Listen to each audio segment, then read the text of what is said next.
The following is a selected reading of 3 letters by the renowned Irish modernist author James Joyce, made famous by his remarkable works such as the novel Ulysses, his short story collection The Dubliners, among many more. The recipient of these letters was one Nora Barnacle, a chambermaid who once jerked him off in a deserted area of Dublin known as Ringswald. After having his cock cranked, the couple eloped to Zurich. These letters were part of a personal correspondence in the month of January, the year 1909. In an attempt to find a publisher for the Dubliners, Joyce was forced to travel to Dublin, leaving him alone and longing for the tender caress of his dearest Barnacle. 3rd of December, 1909.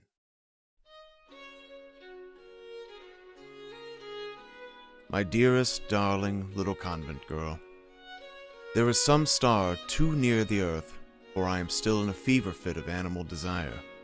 Today I stopped short often in the street with an exclamation whenever I thought of the letters I wrote you last night, and the night before.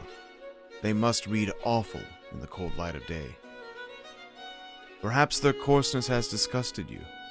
I know you are a much finer nature than your extraordinary lover, and though it was you yourself, you hot little girl, who first wrote to me saying that you were longing to be fucked by me, yet I suppose the wild filth and obscenity of my reply went beyond all bounds of modesty. When I got your express letter this morning and saw how careful you are of your worthless Jim, I felt ashamed of what I had written. Yet now, night, secret sinful night, has come down again on the world, and I am alone again, writing to you, and your letter is again folded before me on the table. Do not ask me to go to bed, dear. Let me write to you, dear. As you know, dearest, I never use obscene phrases in speaking. You have never heard me, have you, utter an unfit word before others?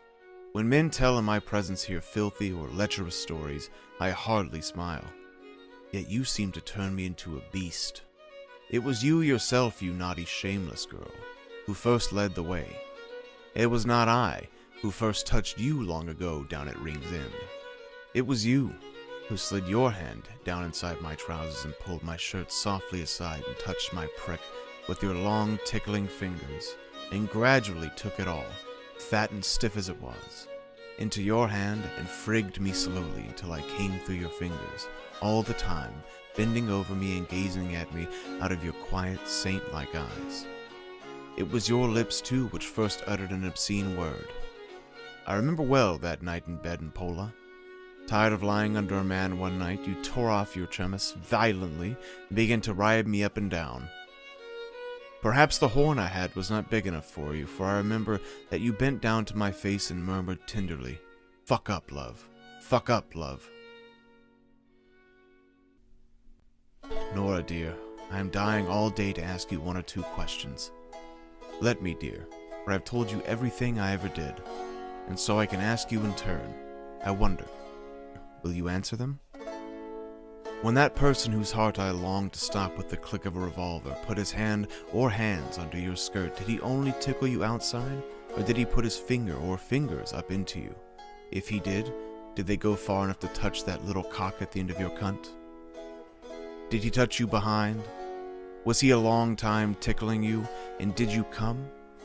Did he ask you to touch him, and did you do so? If you did not touch him, did he come against you, and did you feel it? Another question, Nora. I know that I was the first man that blocked you, but did any man ever frig you? Did that boy you were fond of ever do it? Tell me, Nora, truth for truth, honesty for honesty.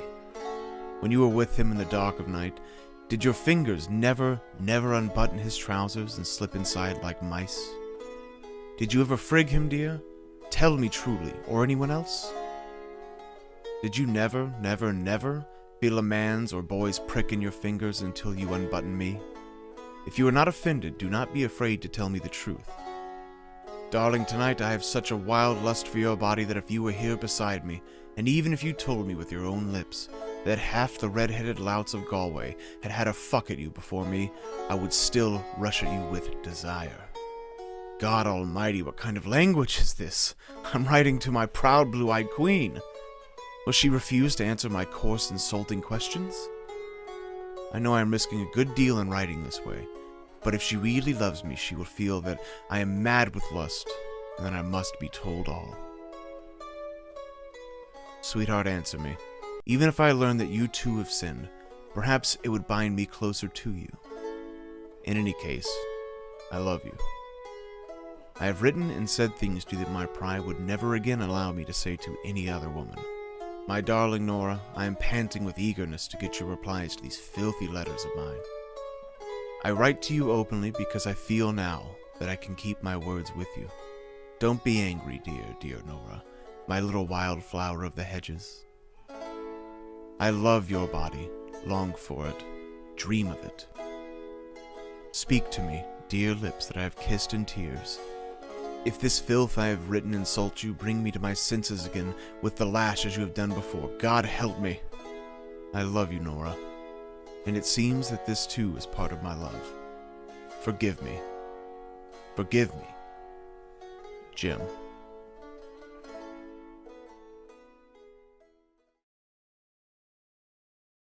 8th of December, 1909.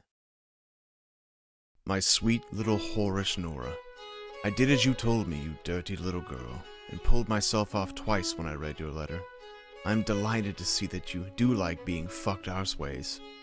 Now I can remember that night when I fucked you for so long backwards. It was the dirtiest fucking I ever gave you, darling. My prick was stuck up in you for hours, fucking in and out under your upturned rump. I felt your fat, sweaty buttocks under my belly and saw your flushed face and mad eyes. At every fuck I gave you, your shameless tongue come bursting out through your lips, and if I gave you a bigger, stronger fuck than usual, fat, dirty farts came sputtering out of your backside. You had an arse full of farts that night, darling, and I fucked them out of you, big fat fellows, long windy ones, quick little merry cracks, and a lot of tiny little naughty farties, ending in a long gush from your hole. It is wonderful to fuck a farting woman, when every fuck drives one out of her. I think I would know Nora's fart anywhere. I think I could pick hers out of a room full of farting women. It is a rather girlish noise, not like the wet, windy farts which I imagine fat housewives have. It is sudden and dry and dirty, like what a bold girl would let off in fun in a school dormitory at night. I hope Nora will let off no end of her farts in my face, so that I may know their smell also. You say when I go back you will suck me off, and you want me to lick your cunt, you little depraved blackguard.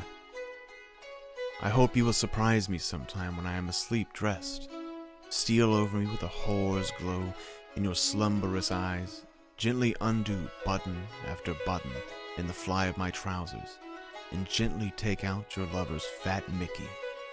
Lap it up in your moist mouth and suck away at it till it gets fatter and stiffer and comes off in your mouth. Sometime, too, I shall surprise you asleep, lift up your skirt, open your hot drawers gently, then lie down gently by you and begin to lick lazily around your bush. You will begin to stir uneasily. Then I will lick the lips of my darling's cunt. You will begin to groan and grunt, and sigh and fart with lust in your sleep. Then I will lick up faster and faster like a ravenous dog, until your cunt is a mass of slime and your body wriggling wildly.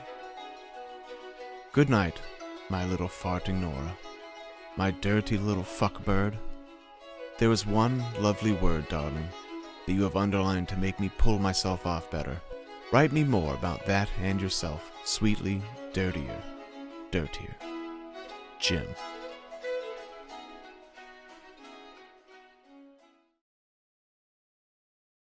"16th of December, 1909.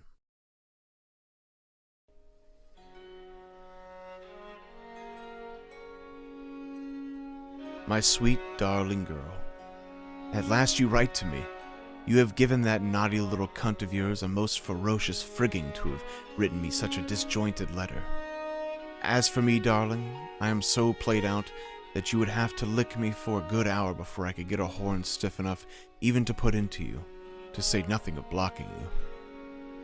I have done so much and so often that I am afraid to look to see how that thing I had is after all I have done to myself. Darling, please don't fuck me too much when I get back. Fuck all you can out of me for the first night or so, but make me get myself cured. The fucking must all be done by you, darling, as I am so soft and small now that no girl in Europe except yourself would waste her time trying the job. Fuck me, darling, in as many ways as your lust will suggest. Fuck me dressed in your full outdoor costume with your hat and veil on, your face flushed with the cold and wind and rain, and your boots muddy, either straddling across my legs when I am sitting in a chair and riding me up and down with the frills of your drawers showing in my cock sticking up stiff in your cunt, or riding me over the back of the sofa. Fuck me naked with your hat and stockings on, only flat on the floor with a crimson flower in your hole behind, riding me like a man with your thighs between mine and your rump very fat. Fuck me in your dressing gown, I hope you have that nice one, with nothing on under it, opening it suddenly and showing me your belly and thighs and back and pulling me on top of you on the kitchen table. Fuck me into you arseways, lying on your face on the bed, your hair flying loose, naked, but with a lovely scented pair of pink drawers open shamelessly behind and half slipping down over your peeping bum. Fuck me if you can, squatting in the closet, with your clothes up, grunting like a young sow doing her dung, and a big, fat, dirty, snaking thing coming slowly out of your backside. Fuck me on the stairs in the dark, like a nursery maid fucking her soldier, unbuttoning his trousers gently, and slipping her hand into his fly and fiddling with his shirt, and feeling it getting wet, and then pulling it gently up and fiddling with his two bursting balls, and at last pulling out boldly the Mickey she loves to handle and frigging it for him softly, murmuring into his ear dirty words and dirty stories that other girls told her and dirty things she said, and all the time pissing her drawers with pleasure and letting off soft, warm, quiet little farts behind until her own girlish cocky is as stiff as his, and suddenly sticking him up in her and riding him. Basta, basta per Dio.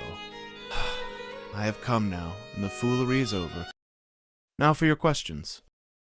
We are not open yet. I send you some posters. We hope to open on the 20th or the 21st. Count 14 days from that and 3.5 days for the voyage, and I'm in Trieste. Get ready, put some warm brown linoleum on the kitchen, and hang a pair of red common curtains in the windows at night. Get some kind of cheap, calm, and comfortable armchair for your lazy lover. Do this above all, darling, as I shall not quit the kitchen for a whole week after I arrive. Reading, lolling, smoking, watching you get ready for the meals, and talking to you. Oh, how supremely happy I shall be. God in heaven, I shall be happy there. Eva and Eileen must sleep together. Get some place for Georgie. I wish Nora and I had 2 beds for night work. I am keeping and shall keep my promise, love. Time fly on quickly. I want to get back to my love, my life, my star, my strange Hyde Ireland. 100,000 kisses, darling. Jim. These letters were originally published in 1975 in Selected Letters of James Joyce.